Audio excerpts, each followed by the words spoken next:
Nice. All right. Okay, so we're with Tony Watt. Tony, why don't you tell us where we are and what we're doing here? Okay. This is the Sheraton Framingham Hotel, which is the host venue of the Joval Bluegrass Festival. This is the 35th happening of the festival. 35th. 35th. 35 years. Yeah. Wow. And it hasn't been held every year at the same time, but it's been 35 years of it. That's amazing. And are you performing here?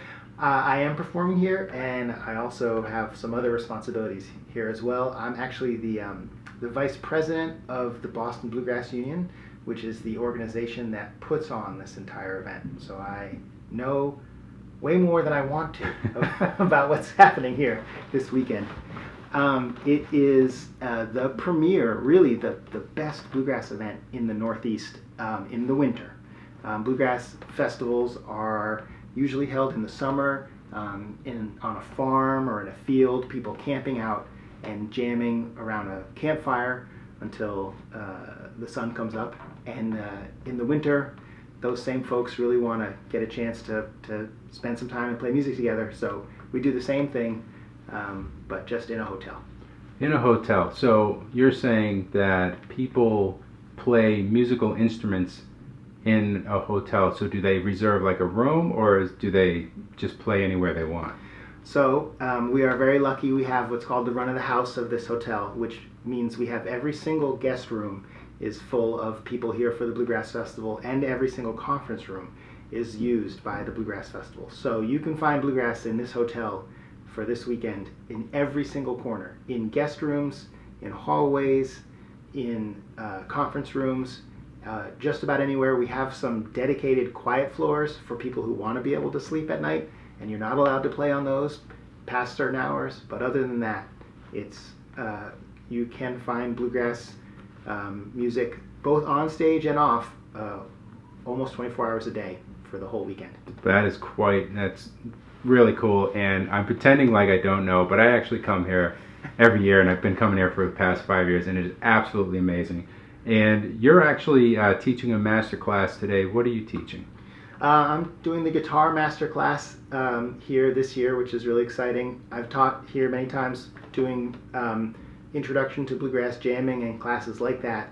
But this year I'm playing on the main stage. We have a couple different stages here at the festival, and this year I'm playing on the main stage with a band named Alan Ivy in Grasstown, which is based down in the Carolinas.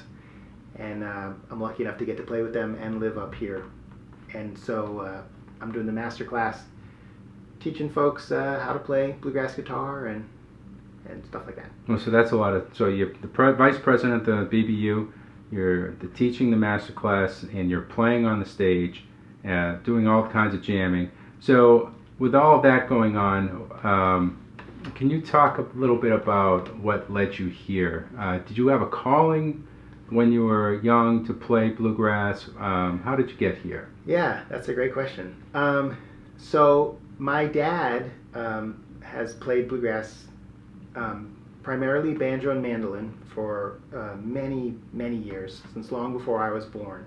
So I grew up hearing the music, listening to it. In fact, my dad was actually a founding member of the Boston Bluegrass Union, the organization that puts on this event. So. Wow.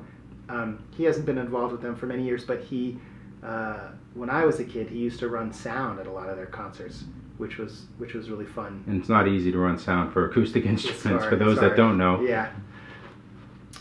So I grew up with it, but I definitely didn't want to be a part of this music for most of my childhood.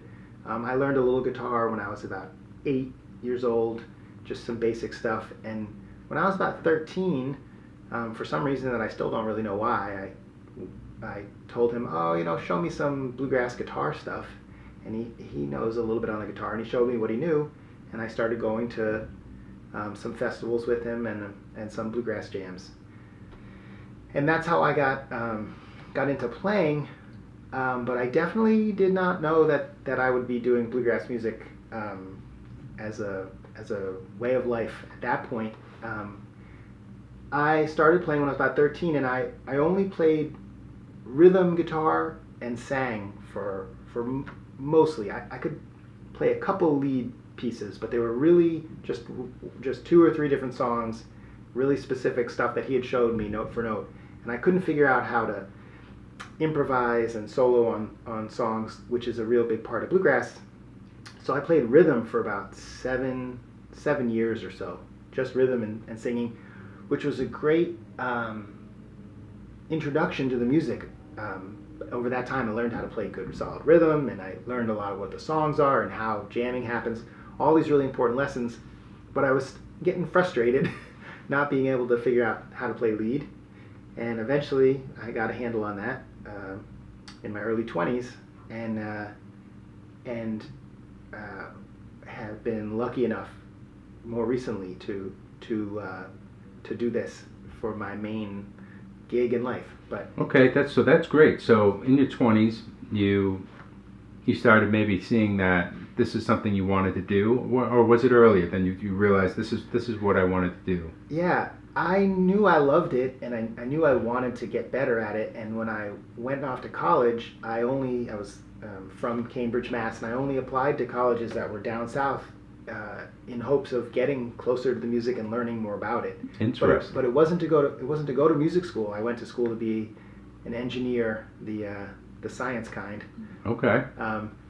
And then for a long time bounced back and forth between science and music. I would after I graduated from college with a degree in engineering, I then went and worked at a music store for a little while and learned a little bit about instrument repair.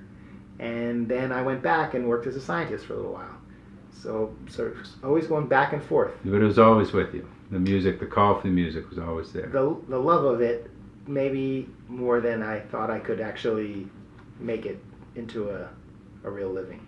So what do you do when you're not Yeah. the vice president here and Yeah. running everything here? Yeah, I'm not sure the vice president means much, but it's a nice title. The main thing I do for a living now is I teach bluegrass music, and very lucky I feel to be a music teacher that gets to teach the style of music I love to people who want to learn that specific style.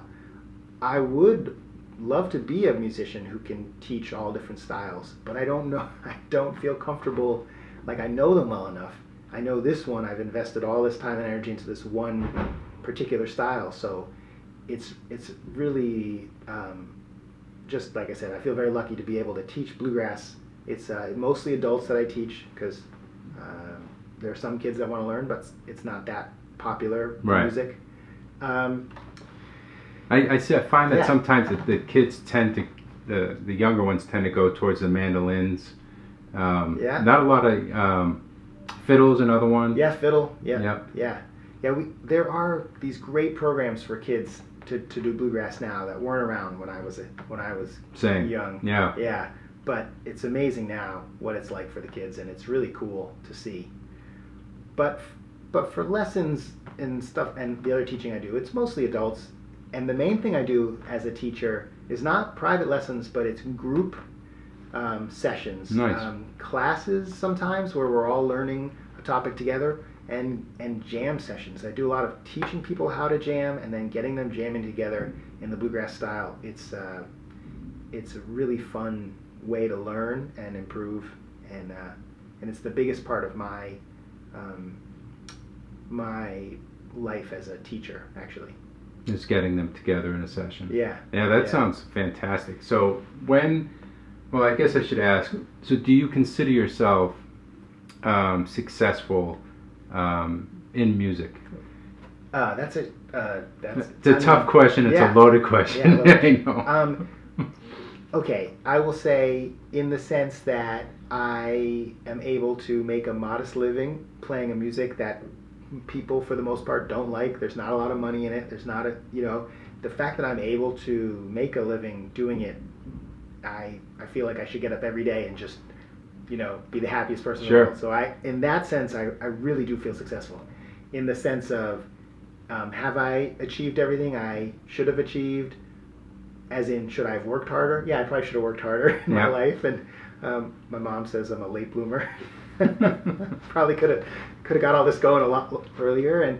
And have I worked as hard as I should have on my music? Should I have practiced harder? Oh, I wish I had. And so I certainly don't feel successful to what I think my potential could be, maybe. Okay. But in terms of like feeling lucky that I am able to have a living with this music, is that part's feels successful. Yeah. Yeah. I would say that's maybe even the students and the professor watching feel lucky that, you know, this is a part of our lives, you know, and the people that don't really get into music the way we do are really missing out. So no matter what level we achieve, even though the goals that we sometimes set may be unattainable, you know, we're already lucky, like you said, because we have this outlet that, you know, for some it's tennis. Yeah. Feel bad for the people that it's tennis, because that's a lot of work. Yeah. I kind of always tell the same story. After I got out of college, I went and worked in music school, and then I got a job as a scientist engineer. And in my company, after I'd been there maybe about a year and a half, they had a round of layoffs, and they laid off 100 out of 400 employees, which is a lot of big percentage of the company. And no work got done at work that whole day. People just were all, you know, whispering to each other and watching people get walked out of the building. It was really stressful, and I was very lucky to not get laid off. But I was young, new to the workforce, and I was stressed out.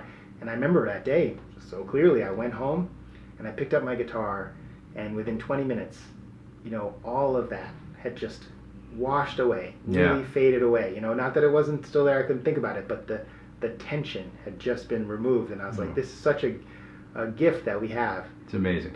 To for ourselves and to share with other people. It's very lucky. That's fantastic. Yeah. Tony, how can people find you if they're interested? They can look me up on my website. It's just Tony Watt Bluegrass, TonyWatt Bluegrass, BLUEGRASS. It's all one word, .com. That's where I list stuff about my classes and jam sessions and things like that, where I teach, and also sometimes performances locally. Also, you can learn all about the Joe Val Bluegrass Festival at bbu.org. That stands for the Boston Bluegrass Union, bbu.org. That one's easy to remember. And the band I play in down south, Alan Bybee and Grasstown, we have a website as well. It's Grasstown with an E on the end, GRASSTOWNE.com. And you can find out about all of our shows all over the country. Fantastic. Tony, thank you so much. We do me the honor and play us out. All right.